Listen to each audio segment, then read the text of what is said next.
O governo quebrou as Casas Bahia e salvou a Havan? Você está acompanhando o Curadoria de número 41.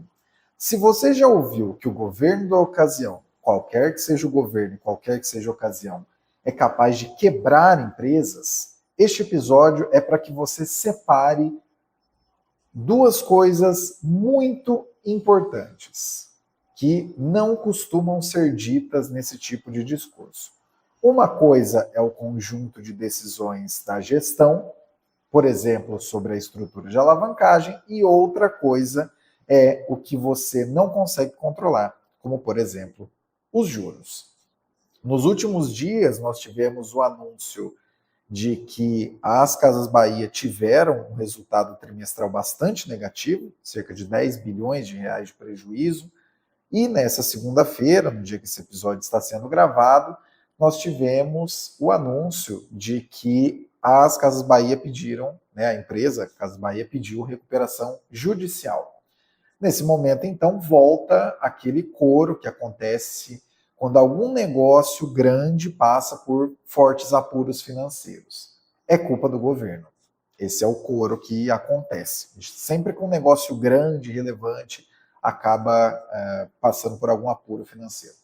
Mas vamos por partes. Vamos com calma para a gente discutir com racionalidade, com cérebro, essa tese aí.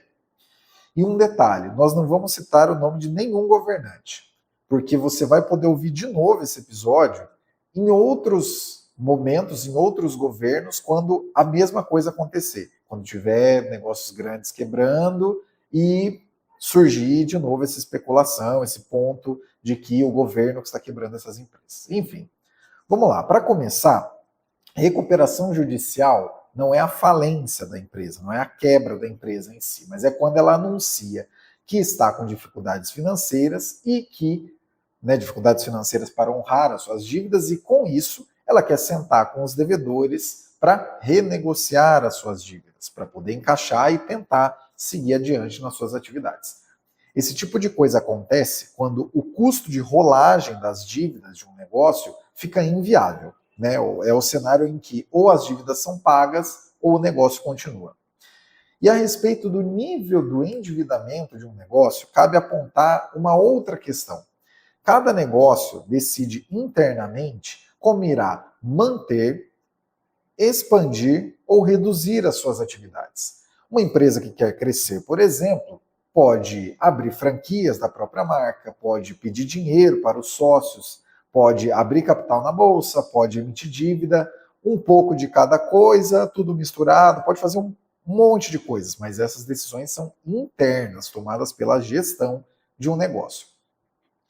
As empresas fazem esse tipo de planejamento, de como é que elas vão financiar o futuro, basicamente olhando duas coisas.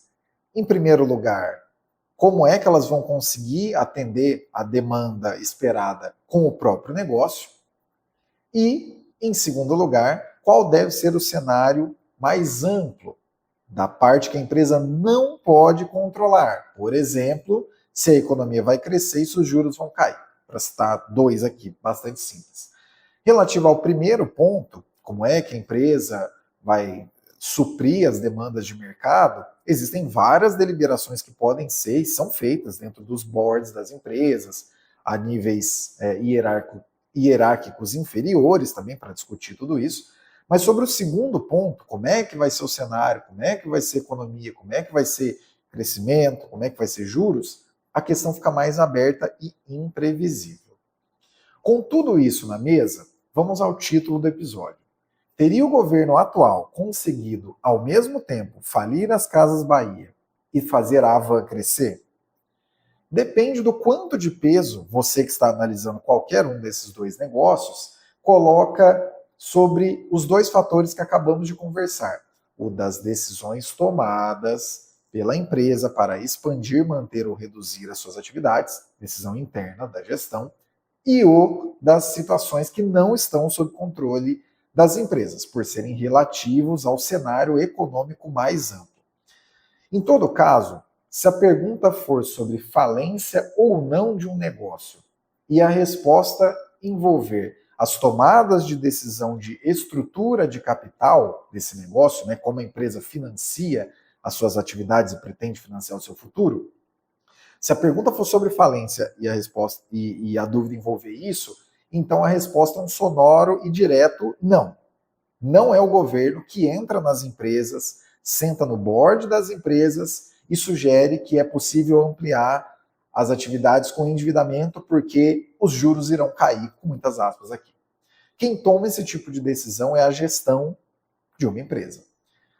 Fosse esse o caso de que o governo decide, com muitas aspas, pelas empresas, como é que a gente explica que a Havan, nesse mesmo período em que as Casas Bahia estão anunciando aí a recuperação judicial, a Havan está quase chegando na loja de número 200. Será que nesse caso é a ajudinha do governo? Será que a taxa das blusinhas sozinha fez tudo isso acontecer? Ou quando é caso de avanço, aí subitamente é só a sabedoria do empreendedor que toca a empresa? Para citar outros dois casos, para dar uma descontaminada e não ficar apenas aqui em varejo especificamente. E no caso, esses dois casos têm referências, pontos para que você possa ver e chegar nas suas conclusões aqui nas referências desse episódio. A Cosan e a MRV são empresas totalmente diferentes, de setores diferentes, com gestões diferentes. A primeira, a Cosan, alguns anos atrás estruturou operações financeiras complexas e com base em endividamento para tentar conseguir direcionar as coisas em outra empresa, no caso a Vale, e a segunda empresa, a MRV, que está num setor tão complexo quanto o setor de construção civil, tem apresentado prejuízos no agregado, mas com uma mudança de foco, focando mais no Brasil, saindo de outros mercados, isso pode trazer resultados mais positivos adiante. Reforço a pergunta: se qualquer uma dessas empresas vier a falir, podemos carimbar que foi culpa do governo da ocasião, qualquer que seja esse governo e qualquer que seja essa ocasião? Acredito que até esse momento já estejamos na mesma página. Sim, o cenário, de novo, cenário parte externa, parte que as empresas não decidem. O cenário é desafiador, nós temos juros em patamar bastante elevado e nada aponta para alguma redução substancial do ponto atual. E por substancial, vai voltar para um dígito que seja, de Selic. Eu falei que a gente não ia citar coisas do momento em que esse episódio está sendo gravado, mas, para não contaminar a análise, mas esse ponto em específico dos juros vale a pena deixar na mesa.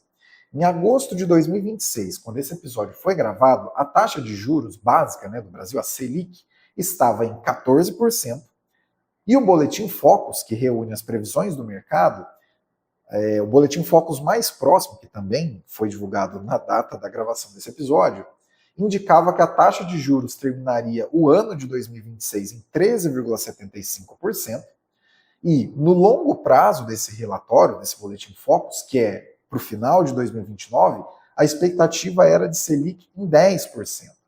Em palavras mais diretas, isso significa que o juro no Brasil seguirá estruturalmente alto, em 2 dígitos, a não ser que várias mudanças aconteçam.